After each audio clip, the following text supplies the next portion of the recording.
Bonsoir mes amis, je suis heureux de vous retrouver sur un nouveau thème dédié, si vous voulez, à l'amortissement linéaire. Comme vous le savez, nous avons développé la dernière fois les aspects généraux liés à l'amortissement, n'est-ce pas? Nous avons abordé plusieurs questions, nous avons abordé notamment les nouveautés par rapport au PCN, etc. Donc, comme je vous ai promis, nous allons aborder aujourd'hui le premier mode d'amortissement qui est le mode linéaire, et puis nous verrons bien entendu le dégressif, le progressif, ainsi que l'amortissement variable qu'on appelle également l'amortissement selon les unités produites. Parfait.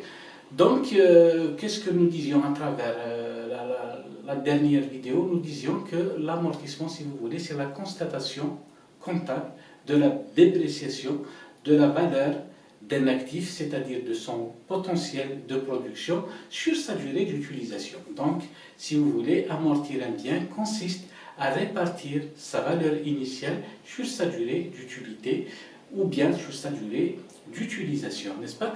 Donc, nous avons dit pratiquement tous les biens, j'allais dire, de l'actif immobilisé subissent un amortissement, n'est-ce pas?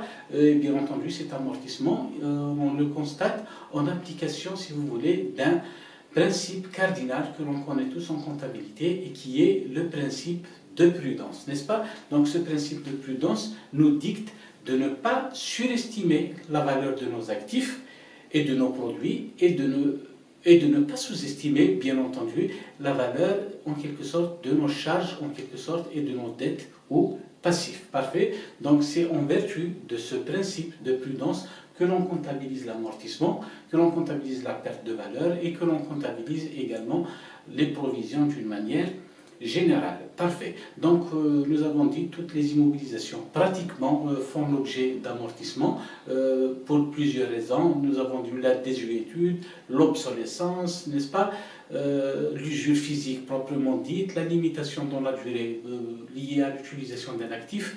On prend par exemple un bien acquis dans le cadre du crédit bail selon un contrat, suivant un contrat.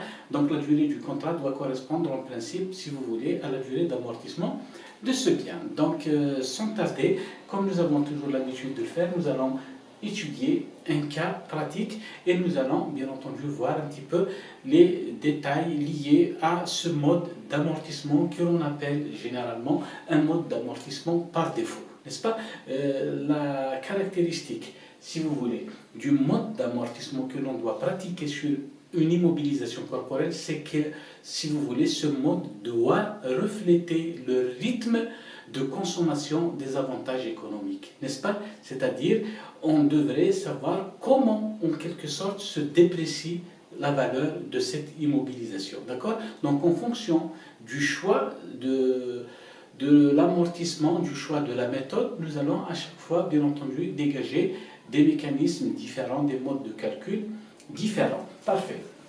Donc, dans le cas d'aujourd'hui, nous allons étudier le cas de la société Delta qui a acquis une machine-outil le 2 avril 2012 pour 900 000 dinars hors taxe. Les frais d'installation et de démarrage s'élèvent respectivement à 100 000 dinars et 70 000 dinars. On nous dit par ailleurs que la valeur résiduelle de la machine est estimée à 200 000 dinars. Nous avons dit que la valeur résiduelle, si vous voulez, c'est la valeur récupérable de la machine, de l'outil en quelque sorte, à la fin de sa durée d'utilité, n'est-ce pas? Donc nous avons un petit peu une probabilité de récupérer 200 000 même après avoir utilisé cette machine pendant 5 ans. Donc si vous voulez cette valeur récupérable, nous allons voir comment nous allons la traiter. Bien entendu, qu'est-ce qu'on nous demande de faire, n'est-ce pas? On nous demande de déterminer la valeur d'entrée à l'actif de la machine, n'est-ce pas? C'est une question récurrente qui revient assez souvent dans le SCF, c'est en quelque sorte l'évaluation initiale, n'est-ce pas? Et puis, on nous demande de déterminer la base d'amortissement de la machine, qui n'est pas forcément la même, n'est-ce pas, que la valeur d'entrée.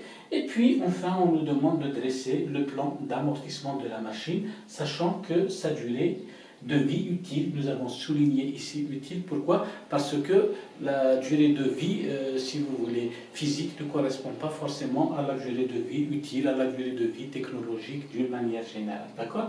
On nous précise ici que cette durée d'utilité, durée d'utilisation ou encore durée de vie utile, elle est de 5 ans. Parfait. Donc sans tarder, nous allons commencer à répondre, si vous voulez, à la première question. Donc la première question nous dit de déterminer la valeur d'entrée, n'est-ce pas? Valeur d'entrée de l'actif, n'est-ce pas? C'est-à-dire pour quel montant allons-nous activer cette machine-outil que nous venons d'acquérir au mois d'avril, c'est-à-dire début avril 2012. Parfait. Donc quoi, si vous voulez, correspond le coût d'activation, en quelque sorte, de l'immobilisation, c'est le prix d'acquisition, n'est-ce pas, majoré, si vous voulez, des coûts directement attribuables. Et ici, le coût directement attribuable, on nous parle des frais d'installation et de démarrage, n'est-ce pas?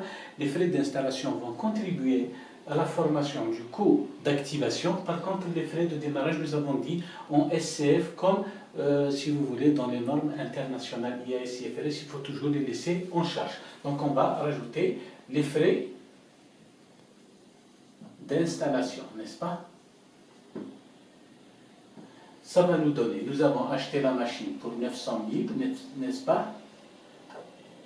On va rajouter, si vous voulez, les frais d'installation pour 100 000. Ça nous donne 900 000 et 100 000, ça nous donne, bien entendu, 1 million, n'est-ce pas? Et puis, comme question numéro 2, on nous demande de déterminer la base d'amortissement de la machine. Base d'amortissement, c'est-à-dire celle qui va servir en quelque sorte de montant pour calculer les dotations aux amortissements à venir. Parfait. Donc nous avons dit que ici il y a une valeur résiduelle. Comme c'est une valeur que nous allons récupérer en fin de parcours, c'est-à-dire à la fin de la durée d'utilité du bien, donc on doit toujours la soustraire, d'accord? Donc ça va être, si vous voulez, le prix en quelque sorte d'activation ou bien le coût d'activation, n'est-ce pas? 1 million moins, si vous voulez, la valeur résiduelle, n'est-ce pas? Qui est égale à 1 million. Nous avons donné 200 000, n'est-ce pas? Comme étant valeur résiduelle estimée moins 200 000. Ça va nous donner 800 000. Parfait. Donc voilà à quoi ça nous aura servi, si vous voulez, de calculer la base d'amortissement. C'est celle que l'on va reprendre, si vous voulez, dans notre plan d'amortissement. Parfait. Donc nous avons 800 000, n'est-ce pas? Combien même, si vous voulez, le coût d'activation de la machine est de 1 million, mais nous allons amortir seulement sur la base de 800 000. Quel est le taux? Sachant que nous avons dit que la machine, nous allons l'utiliser probablement pendant 5 ans. Donc, un cinquième, si vous voulez, c'est 20%. N'est-ce pas? Parfait. Donc, pour la première année 2012, nous avons dit que nous avons acquis la machine le 2 avril. C'est-à-dire, nous allons l'utiliser pendant combien de mois? Donc, nous allons seulement soustraire janvier, février et mars. Donc, nous allons soustraire ces 3 mois sur 12. Donc, on va en principe multiplier cela par 9 et l'on va diviser le tout par 12. Parfait. Donc, pour la dotation annuelle, donc c'est 800 000 multiplié par 20%, ce qui nous donne en principe 160 000, multiplié par 9 douzièmes, si vous voulez, ça va nous donner un montant de 120 000. Et la VNC, n'est-ce pas, c'est la valeur nette comptable, si vous voulez, c'est la valeur d'origine, 1 million, moins la dotation annuelle. Ça va nous donner, en principe, 880 000. Parfait. Donc, on va reprendre de la même manière. 800 000, là, c'est 20%. Pour l'année 2013, donc il n'y a pas de souci, c'est toute l'année, n'est-ce pas? Donc 12 douzièmes, ça va nous donner tout simplement 1, n'est-ce pas?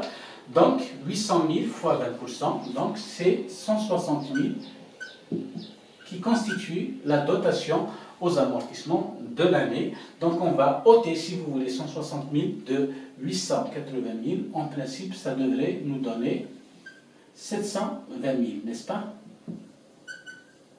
Parfait, oui, c'est la bonne réponse. Puis, pour 2014, on va procéder de la même manière, c'est toujours 800 000, 20%, n'est-ce pas? C'est toujours 12 douzièmes, n'est-ce pas? 12 douzièmes. Donc, nous allons reprendre, si vous voulez, 160 000 de la même manière, n'est-ce pas? Et 160 000 ôté de 720 000, en principe, nous devons avoir quelque chose comme 560 000. C'est le bon chiffre. Et idem pour 2015, n'est-ce pas? 800 000, 20%, que l'on va multiplier par 12 douzièmes, d'accord? C'est tout à fait normal. Nous avons une année complète. Nous avons dans les mêmes conditions 160 000 et 560 000 moins 160 000, ça va nous donner tout simplement 400 000. Donc là, nous avons 3 fois. Il nous reste encore une fois, n'est-ce pas? 160 000, 20%, 800 000, n'est-ce pas? Là, on va multiplier dans les mêmes conditions par 12 douzièmes. Et 400 000, si vous voulez, moins 160 000, ça va nous donner 240 000. Maintenant, bien entendu, comme nous avons amorti au départ, c'est-à-dire au titre de la première année, 9 douzièmes, forcément, il va nous rester à la fin 3 douzièmes, n'est-ce pas? Les 3 mois, c'est-à-dire janvier, février et mars de l'année 2017, on doit constater la même chose, 800 000 au taux de 20% linéaire, mais que l'on va multiplier cette fois-ci par 3 divisé par 12, n'est-ce pas? Ce qui va nous donner forcément 40 000, n'est-ce pas? Remarquez ici, mes amis, nous avons 40 000 ici, n'est-ce pas?